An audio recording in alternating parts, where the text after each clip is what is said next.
Alright guys, welcome back to another video. For this week's video, basically I'm going to be going over theory. I think the idea of having theory up so you guys can see it, but the difference of just having it up and me really going in and elaborating my ideas and thoughts of how this presentation was made is going to be a very crucial part in your growth to understanding the ideology of hair.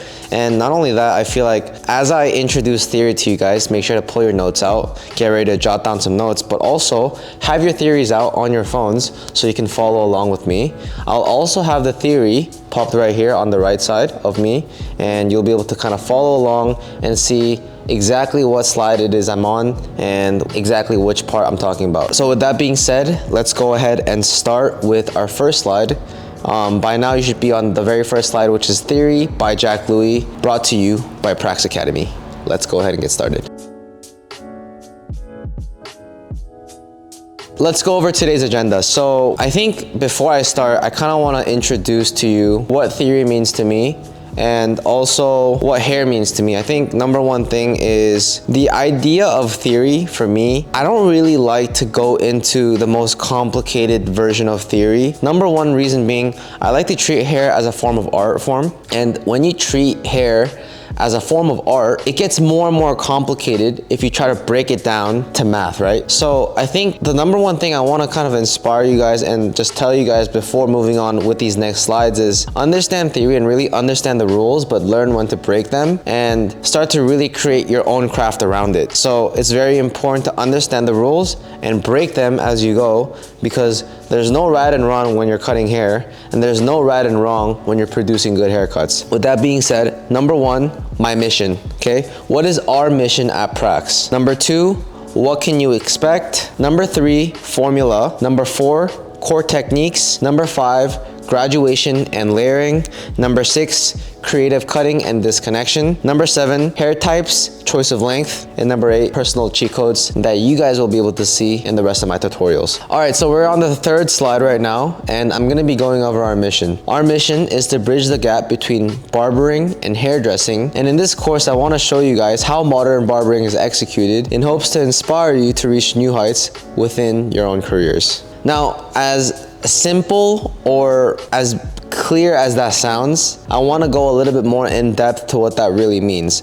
So when I say my mission is to bridge the gap between barbering and hairdressing, I think what I mean is the simple fact that when you're bridging the gap between men's hair, which is barbering, right, and women's hair, which is hairdressing, I think the idea that needs to fall between those two lines is that it's not that you're not focusing as much on the fades and the tapers and every other service that we offer in men's hair cutting, but it's that we focus on barbering as a whole and really lock in on all the advanced techniques that barbering has to offer, but also we focus on the hairdressing side of things, which is layering, which is feather razors, which is texturizing, which is point cutting, which is styling. There's so many layers to hairdressing that we must unlock as well to really reach our full potential as a well-balanced stylist. When I simply say my mission is to bridge the gap between barbering and hairdressing, it doesn't mean that we're gonna be meeting the middle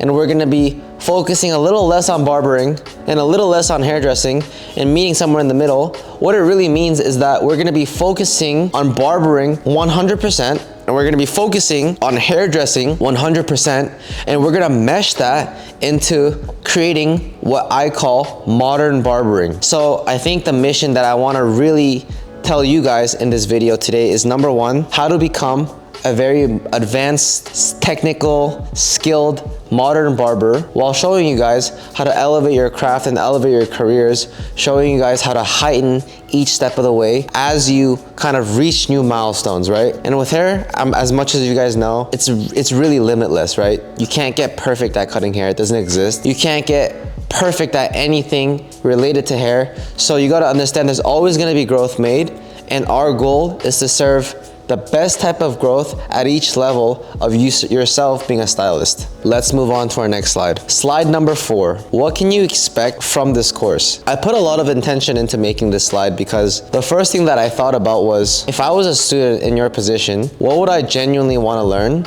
And how would I feel like I'm joining a program that genuinely cares about my growth? Let's move into number 1, which was my biggest point that I wanted to make. Gaining confidence through knowledge. I'm sure a lot of you guys understand. Once you become very knowledgeable at something, or even if you gain a little bit of knowledge in something, you start to gain this inner confidence of, I can do this, right? You start to gain this confidence of, I'm able to do this. The reason why I want to stress that so much is because when you gain confidence through knowledge, there's nothing that beats that. And I genuinely believe that gaining confidence through the idea of pure knowledge is how you're gonna obtain success over and over again. We're in a generation of virality, and social media has kind of taken over a lot of things. But what you guys really gotta understand is it's gonna be the skilled and it's gonna be the knowledge hairstylists that genuinely are gonna have the most sustaining careers. When you're so skilled and so technically sound at what you do in your craft, people are gonna really appreciate that. That's when people are gonna start trickle to coming back, right? You're gonna have an unending flow of clientele. So one thing I stress all the time, even back in my shop with my guys, is it's important focusing on what's trending right now, which is social media, going viral, raising prices. But it's more important to actually be knowledgeable at what you do behind the scenes, because if you don't get better, people are gonna start to realize, I paid $150 for this haircut and it feels like a $20 haircut. So you wanna really put knowledge behind the confidence that you hold. Number 2, learn how to increase your skill set plus price point. Why did I put skill set before price point? Because you don't want to become someone that's just raising prices, and the attention or the review that you hear from your haircuts aren't very great. You want to become someone that is upping your skill set,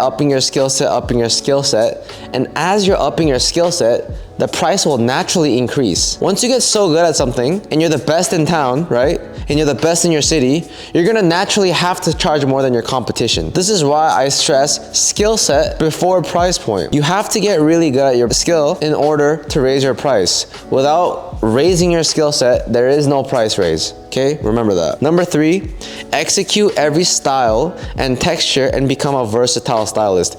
You don't want to become someone that just cuts Asian clients. You don't want to cut someone that's only focusing on curly hair.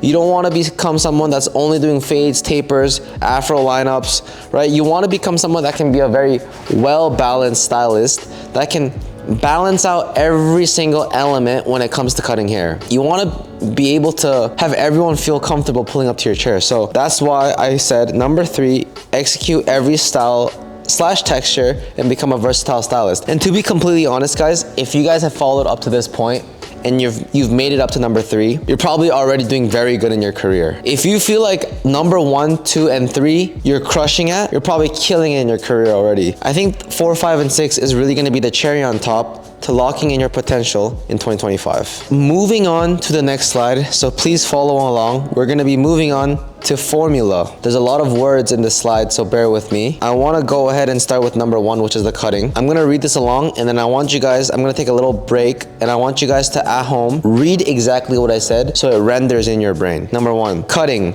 Completely wet down the hair and create your sections. Cut the hair to your desired shape. Okay, I'm gonna take a pause, and I want you guys to read over it back at home.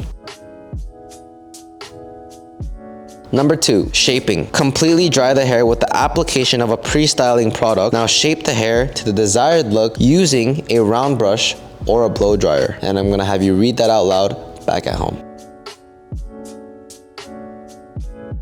Number 3, finishing. Detail the haircut using your clippers, trimmers, feather razors, and straight razors to finish off the look of your final canvas. Okay, I'm gonna give you guys a minute. I want you guys to read it out loud. Number 4, presenting. Finish styling your haircut with the choice of your post-styling product. Present your haircut to the media in its best form possible. Angles, camera quality, lighting, and the aesthetic of your model will all come into play. All right, so you guys have probably read it out yourselves back at home, and at this point you're probably like, okay, this is pretty simple. Number 1, you're cutting the hair. Number 2, you're shaping the hair. Number 3, you're finishing the haircut. Number 4, you're taking a video of it or taking a photo of it. Now, why did I break it down into such long sentences? I want you guys to understand the reason why a formula is because a formula should work every single time with no mistake. That's the only reason something actually becomes a formula. So I've curated a formula for you guys that works every single time and is gonna have a 100% success rate as long as you follow correctly. So number 1, let's get into it. Cutting, what is it? What am I cutting and what is it that I'm gonna be creating, right? Imagine cutting as your wet shape. Someone comes in, you start working with wet hair and you create your wet shape around the haircut. Now, what is your wet shape? A wet shape is gonna be your structure. It's gonna be your foundation. If you're building a house, right? This is where you're gonna lay your bricks down. This is not the final polishing, finishing up your cabinets while painting. No, this is the very, very beginning of the haircut, which is the groundwork that you're setting in. Number 2 is shaping. Completely dry the hair with the application of a pre-styling product and now shape the hair using a round brush and a blow dryer. Let's talk about this real quick because there's one key word that I want you guys to write down that isn't discussed enough. Completely drying the hair with the application of a pre-styling product. Why did I say pre-styling product? Because we add product twice. I noticed there's another styling portion at number 4. But why is it that I have to add a pre-styling product to dry the hair? Number 1, it's gonna give you your desired shape that you're imagining, right? You do all this graduation, you do all these layerings. But if you don't add some type of pre-styling product, it's not gonna shape into the imagination that you had in your head. So you can't just cut and start drying. Hair doesn't work like that. Hair needs to be molded with some type of product to really mold and really form into the idea that you have. Number 2 is gonna be you add a little bit of product into the hair and you go ahead and start drying it with the use of a round brush or another styling tool that you might have in mind, and you start really shaping the haircut together. Number 3 is finishing. Most barbers tend to start with number 3. This irks me a lot because number 1, you can't start every haircut with the clipper. Sure, if someone came in with a buzz cut, you could skip this whole formula and start giving a 3 on top and start sending in your guideline. If someone comes in with enough length where you feel like, okay, some shear work needs to be done, that should be your groundwork and you should start with that at all times. So number 3 is gonna be when you're finishing off the haircut by fading, by doing your lineup, by softening, by texturizing a little bit more, or by feather razoring. This is gonna be you polishing your canvas and finishing it up so it can get ready to go into number 4, which is presentation. And presentation is basically showcasing your work. And there's right ways to showcase your work, guys. You can't just showcase your work thinking that, okay, if I just do this and I just do this, it's probably gonna come together. No, the angle, the aesthetic of your model, the lighting, these 3 things will really come into a direct play of how everything is gonna come into play when you're editing, shooting, stuff like that. With that being said, from start to finish, each step of the haircut is very important. The correct effort and intention is key, and the execution of your final look will fall into play if correctly executed each step of the haircut. Give you guys a moment to soak that in, and let's go ahead and move on to the next slide. We're on foundations, which is the 3 core techniques. Guys, I want you guys to understand something. The more you get into shear work and the more you start practicing this art of scissor work, right, we call it, you're gonna start to understand it all comes down to these 3 core techniques, which is layering, graduation, and line. And now you might be wondering, what about texturizing? What about softening? What about, internal, external weight removal? These are not core techniques, right? The core techniques is what really builds a foundation around the haircut. And as if you are able to master these 3 techniques, which is layering, graduation, and line, you're gonna absolutely be able to kill every single haircut exactly the way you imagine it. So let's talk about it real quick, okay? We'll start from the top and move down to the bottom. So layer, and I simplify this as much as you can so that whether you're a beginner or whether you're the most advanced haircut stylist, I want you guys to understand one thing. If you grasp the idea of something and get so good at it, you don't need 1,000 words to put it together. You just need a simple sentence to really elaborate a line very well. So layer, the removal of weight from the internal to the external. And I'm gonna simplify this one more time for you guys. What layering means.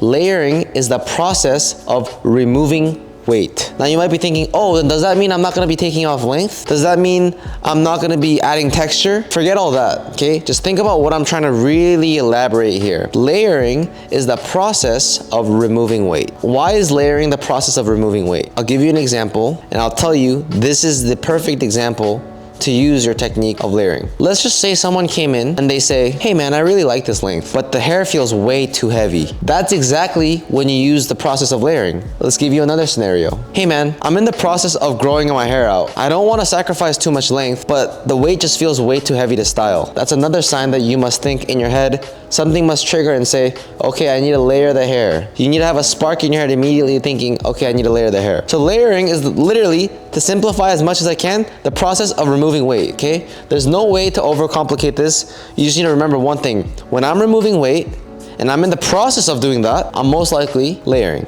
Graduation. Building up external weight from the external to the internal. Just think about what that means, and just think about what graduation means to you. Now you may probably think, for someone that hasn't really understood graduation to its full potential yet, you might think, oh yeah, I use graduation when I'm doing a crop, or oh yeah, I do graduation when I'm trying to build up some corners right here. Just think about what you just said there. Build up. Okay, it's a build up of weight. When I'm using graduation, my vertical shape is always gonna be some sort of triangle. And this triangle might be at a 0, and this triangle might be at a 90. But all I know is that if this is my triangle, the graduation needs to stay somewhere between. The number one reason why when I do theory, I don't like using numbers 90 degree, 85 degrees, is because when you're doing graduation, it's all up to you as an artist to express how much weight it is that you want to keep. So graduation is the process of building weight from the external to the internal. So it's gonna get heavier as it travels up. You're stacking bricks on top of each other again, but it's just getting heavier and heavier and heavier, and it's gonna move in this triangular shape. Now, if you wanna build very heavy graduation, it might be moving in more of a horizontally triangular shape. If you're building graduation that's a little bit more tuck and clean and tight, it might be moving in more of a vertical direction of a triangular. So graduation is the process of building weight in a triangular shape. All right, guys, so the last technique here, line, is simply a cutting line created at 0 degrees. So this is before we get into graduation. This is gonna be the heaviest line created, and it's gonna be a cutting line created at 0 degrees. So simply put it as when you're cutting hair at 0 elevation. So you're not removing weight at all, right? This is actually the process of building as much weight as possible and chopping down length. When you're doing a line, you're only cutting length, okay? You're not removing any weight at all. You're only cutting length. Next slide. I love these two techniques, and you're probably on the next slide, which is graduation and layering. Before I even read anything, let's just go ahead and take a look at the two photos that I've attached. So if you're looking at my model with black hair, that haircut was used using graduation. The next slide is a mullet with brown hair. That haircut was used using the technique called layering. Why I want to kind of photo reference real quick is because you notice there's a big difference, right? Maybe similar style, similar shape. The biggest difference is choice of length. One is a lot shorter and one is a lot longer. But the amount of weight that it holds isn't that much different, but the idea that you need to really focus on here is choice of length. So in simple terms, to simplify, graduation is the process of building weight and removing length. Building weight and removing length. While layering removes weight but sustains length. Simple as it is, graduation is the process of building weight. Layering is the process of removing weight but sustaining length. Graduation, better for shorter haircuts where weight needs to be built. So I put examples of haircuts: crop, tapered brush back, quiff, brush back, skin fade. Layering is better for looks where weight needs to be removed, and in general longer for haircuts that are kept a little bit longer, where the focus is where the weight needs to be removed. So example, wolf cut, shag, mullet are perfect examples of when you should be layering. I don't think I've graduated a single shag or a single wolf cut, right? It's a longer haircut. So graduation just doesn't make sense in the process of sustaining length. Next slide. Now, as I get into this next slide, I want you guys to understand that when it comes to creative cutting, one of the biggest things that you need to focus on is disconnection. The idea of disconnection is that not everything is gonna be cut the same and symmetrically. When you're thinking disconnection, a lot of barbers tend to think about disconnection like, oh, there needs to be a gap in length, or there needs to be a very heavy line created between two cutting lines created. No, this connection is simply the idea of creating asymmetry in a haircut, right? The haircut is not going to be the same on the right side and the left side, or the haircut's not going to be the same on the top and the bottom in one vertical layer. So it's simply the idea of creating asymmetry. When you get into creative cutting, another thing you're gonna notice is that styling is one of the most crucial points of creative cutting. As much as I wanna say it, one thing that you can't teach is taste. One thing that comes down to styling that's so important is genuinely understanding and getting a feel of what it is you're creating. So I think another thing that you guys should focus on as you get into creative cutting and this connection and all these, very advanced techniques is understanding that when you are cutting hair, styling is what's really gonna set you apart big time for these creative looks. So let's get into it. I put it into two different things, right? Two on top are gonna be concave, two at the bottom are gonna be convex. Now, the reason why I put these two into creative cutting and this connection is because for me, the shapes I like to use most when doing creative haircut is concave and convex hair shapes, right? It adds a lot of intense shape, but also adds a lot of noise to the actual ways you're actually able to really style and mold a haircut. Before I jump into what concave means, what convex means, I kind of want to just jump into the idea of these two terms and when it's used, but also how it's used, right? So concave, right? Think about it as a U shape, and you see it in a lot of haircuts where it dips in starting at the occipital bone and it flares out again towards the nape. So you get this nice U shape really hugging the shape of the head. That's concave. Now you might be wondering, then what does convex mean? Convex is literally the opposite of what that means. So you flip that shape around and it creates the opposite U shape. Now when do I use that? When I'm trying to remove more weight in the crown. And instead of a square layer, I'm gonna go with a round layer. Round horizontal cutting line. So concave and convex, once you understand these shapes, you're able to kind of like use it anywhere you want. And like I said, it doesn't always have to be symmetrical. It doesn't always have to be the most even lines. It could always be disconnected, and you can use asymmetry to your knowledge. Okay, so concave, number one. Top left corner, if you're following along, creative cutting is usually a hairstyle that is cut to be styled in a very specific way, using this connection, accent pieces, and sometimes avoiding symmetry. In the end, following no rules, and is an expression of work created by the artist. Forget concave, forget convex. What did I mean by that paragraph right there? Is that when you're creative cutting, you're not cutting to cut, you're actually cutting to style. A lot of the times when I'm filming a video, right, when I'm shooting a video, I'm usually shooting to edit. Not all the time, I'm just shooting sometimes because I'm shooting the day or I'm vlogging, right? But sometimes when I'm trying to capture a certain video, I'm shooting exact clips for the edit. Creative cutting is the exact same thing. You're creating cutting lines and you're creating shapes and you're cutting so that you can imagine exactly how each area is gonna be styled. That's what creative cutting is. On the right side, concave, underneath that in yellow, having the outline which curves inwards like the inside of a circle. So concave meaning is having the outline which curves inwards like the inside of a circle. I'm gonna move down to the bottom left slide. Underneath convex, popular shapes used are concave and convex shapes, as these shapes tend to emphasize the shape in a hairstyle. So same thing, concave and convex serve one purpose, and it's one purpose only, which is putting emphasis on the shape of a haircut. So it's so crucial to remember that, because when you're putting emphasis on a shape of a haircut, it's gonna what? Give you more room to actually style the haircut. Last slide, bottom right corner, convex, having the outline which curves inwards like the outside of a circle. Right side is basically the definition that I shared earlier, which is up top, the definition of concave, and bottom, which is the definition of convex. One's gonna dip in, one's gonna dip out, one's gonna give you a very hugged shape, the other one's gonna give you a very emphasized round shape. Okay, simple as that. And the definitions on the left side are just gonna be pointers that I want to give you guys that helped me a lot during the way of trying to figure out what it is creative cutting was. Let's move on to the next slide. All right guys, for the next slide, we're going to be going over hair types and choice of length, on how to take different types of choice of length for specific hair types. Let's start from the top to the bottom once again. Starting with curly, you want to leave the hair a little bit longer than usual. The hair will tend to coil up and become shorter than the original choice of length that you take it to. So what that means is curly hair, if you're imagining the length to sit here, you want to cut it here.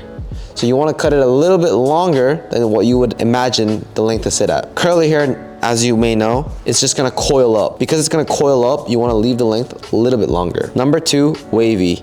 The ideal texture for a lot of different lengths, cut slightly longer than you imagine the hair to lay due to it being bouncy. So same thing with wavy hair, right? It's the perfect choice of length and it's very ideal for many textures, but you wanna leave the choice of length just a little bit, not all the way, but just a little bit longer than where you would imagine it to lay. Because the wavy texture, right, it's not gonna coil up, but it might bounce a little bit. The where you wanna cut it at is just a tad bit longer than where you imagine it to sit. Last texture is gonna be straight. This could be Asian hair or in general, just any hair that likes to stick straight out. Take the choice of length directly or a little bit shorter than where you imagine it. You wanna take the choice of length just a little bit shorter or exactly where you imagine it to lay. Because with straight hair, it's not forgiving, right? So you wanna cut it exactly where you intend for it to sit.